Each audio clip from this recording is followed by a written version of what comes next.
Mateka koro lokruok e komiti mag od bura medo gwetho gi oko e lemo mane gimako.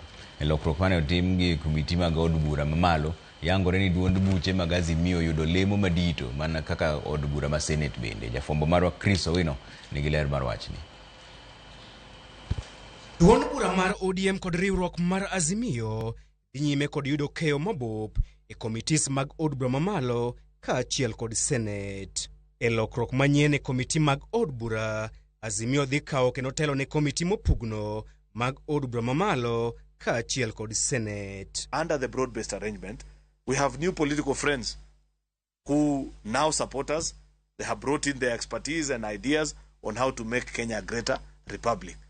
So apart from them supporting us, besides them supporting us out there, we feel that their expertise can be useful here in Parliament. And that's why we sat down, we had a conversation, and we have said it will be useful for them to chair and lead some of these committees.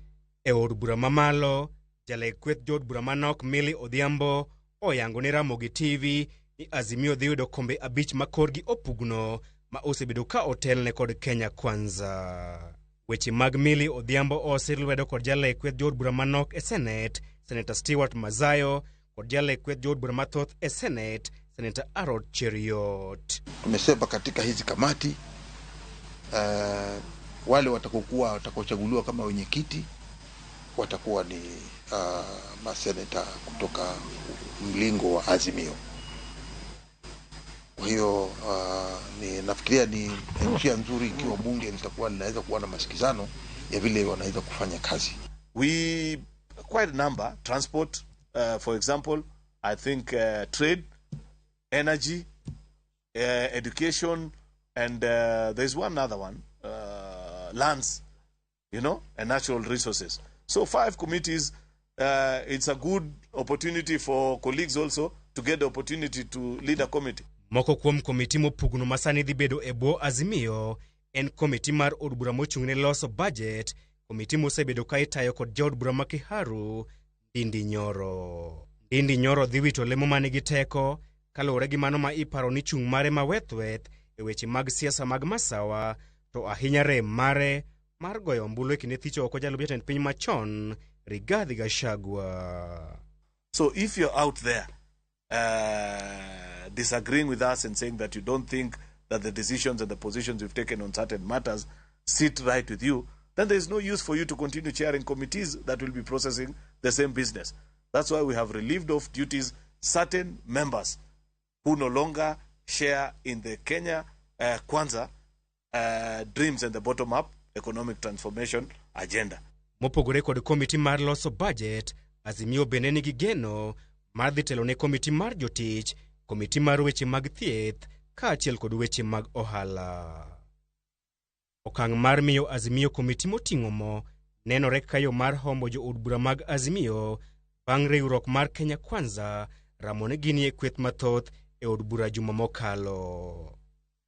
E od bura mar Senate, duond bura mar ODM oyudo loch maduong' bang' kawo komiti madongo mane omak kod osiepe jalup jatend piny machon Rigathi Gachagua. Tukaweza kuchukua kamati 5: kamati ya ardhi, kamati ya elimu, mawasiliano, transport, uchukuzi. E lokruok makamago, Senator ma Migori Eddie Okech dhi telo ne komiti mar weche mag wuoth, e kinde ma Senator ma Siaya Dr. Oburu Oginga to dhi telo ne komiti mar teko. Komiti mar lope dhi bedo e bwo Senator ma Mombasa Mohamed Faki, komiti mar somo idhi telne kod Betty Montet, e kinde ma Senator ma Kwale Issa Boy ema koro dhi kawo komiti mar ohala. These are things that happened. When I was here last time, when we disagreed with President President Uhuru, we were sent to other committees, you know, where it was felt that perhaps it would be useful there. Some were told go to catering, others were told go to this other one, you know. Maromo komitis 18 mag od bura igeno chuogo manyien e kor jumani mar dhi nyime kod tayo chenro mag od bura. Gin lokruok ma igeno ni dhi medo sukari e hera manyien e kind Azimio kod Kenya Kwanza bang' ogaye machon mar Azimio Raila Odinga rem kawo kom mar AUC kaachiel kod kweth mar Kenya Kwanza ramone gin e kweth jood bura mathoth e od bura e juma mokalo. Chris Owino, Ramogi TV, Bunge Tower, Nairobi. Familia mar rawera manyinge Jaylin Joroge